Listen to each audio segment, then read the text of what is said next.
Thanks, Annie. Thank you. Oh, thanks so much for letting me come in and have a bit of a chat. It's so exciting to see so many people here.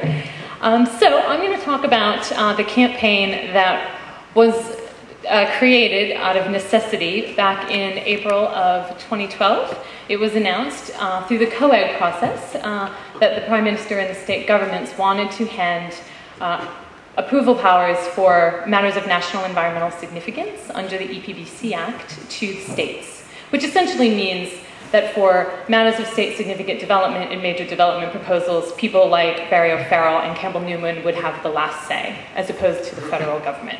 So this was certainly not a campaign that we wanted to run, but we felt like it was a campaign that we had to run, because even though there are certain problems with the EPBC Act, it's certainly not as strong as we would like it to be. We feel as though having that last line of defense on certain projects like open-cut coal mines that will impact the Great Barrier Reef is critically important. So one of the main threats, actually before I get to that, so a number of organizations came together, some national, a number of the Comms Council's organizations and a couple of local groups came together and said, okay, we need to pull together a strategy as to how we're going to push back on this, and a structure as to how we're actually going to build an alliance of organizations that's going to want to take action on this issue. And the main threat, fast-tracked negotiation of EPBC Act bilateral approval agreements between federal and state governments. Oh my God, what are we going to do? So clearly, the first thing that we did was some messaging. It was a complicated campaign to explain to people. It was about environmental laws that nobody knew what they were about. So the very first thing we did was, once we came together with the strategy as to how we were going to move the PM and key ministers to the right place on this, was figure out the messaging, how we were going to talk about it. And so it became protect the laws that protect the places you love. So we were able to move from talking about federal environmental laws to talking about the fact that we love the Great Barrier Reef, we love sea turtles, we love the koala, and you should too. We need to protect the places that we love, because those are all the things that the EPBC Act actually deals with. Oops, sorry about that. So we launched the campaign in August of 2012, where the first thing that we did was really build up an alliance of organizations. We started with about 20 and we moved to 40, and we really had a focus of mobilizing our base. Oftentimes in campaigning, it's critically important to build broad and vast alliances, which I think is really important, particularly for the climate movement. But we strategically decided on this campaign, this is an issue that the environmental and conservation movement will understand. They've been through the fight of actually getting the EPBC Act amendment and protecting these places. And so we really need to mobilize our base first and build out from there. And so that was the strategy around building up the alliance of groups that we did. And so here's the alliance. We ended up with about 40 organizations, but you know, some of the key players are sitting in the room here with WWF and ACF, several of the Comms Councils, Humane Society, etc. And I also should definitely mention, we were not working on this issue alone. There was an important parallel campaign that the Greens were running called Too Precious to Lose that had the exact same goals and objectives as us, and they were able to very successfully mobilize their base as well. And so it was really a coordinated coalition effort amongst a number of organizations. So I think the first thing that we did, the really first phase, was education and building up the grassroots around this issue.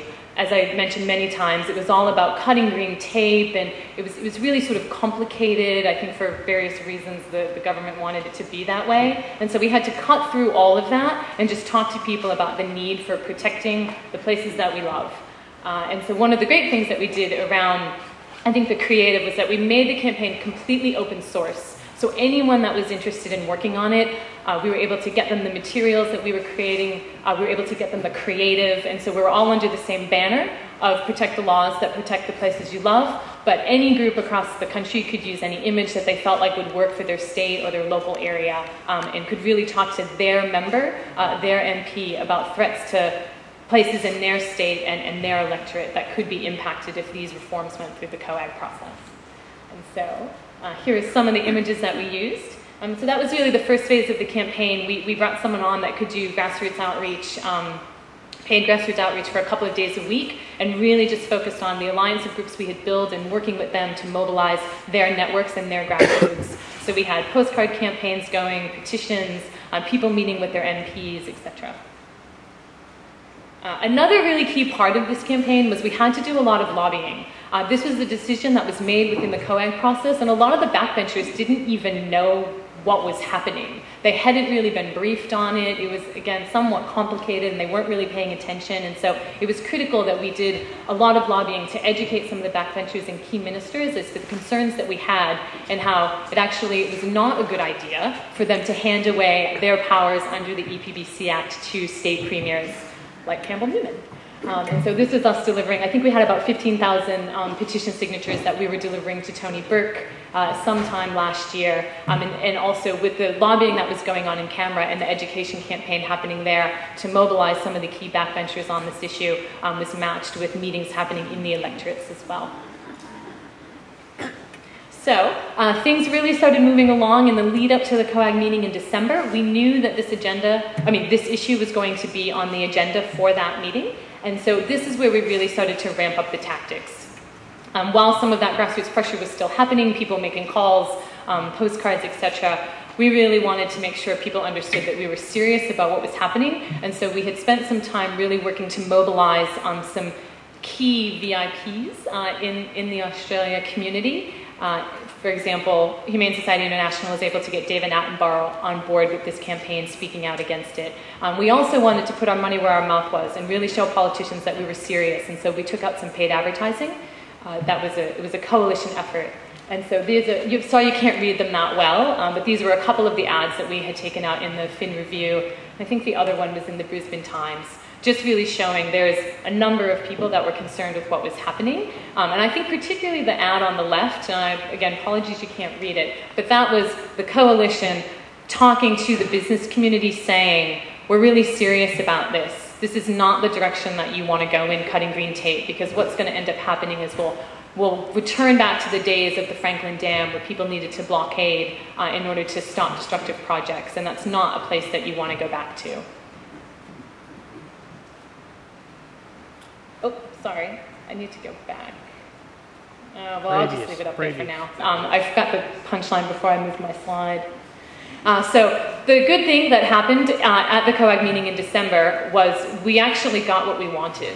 While it wasn't an outright victory, the PM, there was a clear backpedal on actually moving ahead with handing approval bilats back to the states. And so it was a very exciting and somewhat unexpected time of the campaign. It was that moment where you woke up and I read the paper and I was like, oh, I think we just won. Now what are we going to do? And so we had to quickly pull together and figure out the strategy. But we knew that we weren't out of the woods yet. While they had really dialed back, it was clear that COAG was not going to move ahead with this fast-tracked approval process to hand these powers back to the states, but the provisions were still in the legislation, and so that ended up being the next phase of the campaign. Let's remove this threat once and for all. And so, come February, we decided we should do some positive pressure.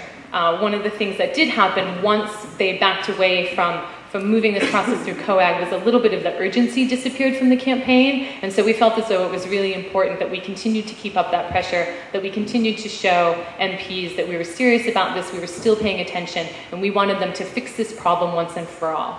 And so come Valentine's Day, we had our Send a Valentine for the Places You Love. And me personally, I was a bit skeptical about this tactic. Sometimes I'm a little bit more hard-hitting. I think we really need to go for it, and I thought this was a little bit on the lighter side, but it was a really good lesson for me because this was one of the most popular things we did in the whole campaign. The supporters and the people that we were reaching out to loved this tactic. It was mostly an online email and social media tactic, and we got thousands of people taking action, calling on the PM to protect the places they love this Valentine's Day by sending this Valentine's Day card that we had put together. And we matched what was happening online. We wanted to make sure that this tactic didn't go unnoticed by the PM, so we printed out this card very large with all the names inside it and delivered it to the PM and Minister Burke with bouquets on Valentine's Day. So yeah, it was a really fun tactic, and even just to go one step further, because it was a good lesson learned for me on this, people really like to do positive things. We looked at the analytics of how our emails had done throughout the campaign, and this one was by far the most popular. I think it was something that people really were excited to be involved in and do.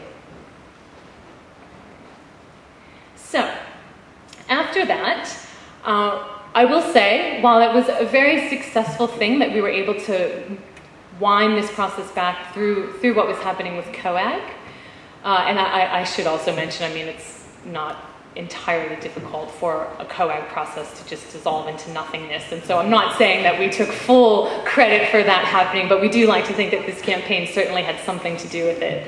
But then we saw the next opportunity was around the water trigger. It was very, very exciting, and I'm sure many people in this room worked very hard to ensure that we were able to get a water trigger under the EPBC Act to dealing with coal and coal seam gas projects. Windsor was able to make sure that through that policy that they removed approval bilaterals for the water trigger. Which was excellent and really good to see. Our coalition of groups said, well, if it's good enough for the water trigger, why is it not good enough for threatened species, UNESCO World Heritage Sites, etc.? And so we really tried to build a base, and we felt as though at this point, it was time to break out the angry turtle. We had had enough. We wanted approval bilats out. And so I did a number of the similar tactics that we had done before, but I will say, in some lessons learned, it was challenging. Once we actually got that initial win in December, it became more difficult to light a fire under people around the urgency of this issue.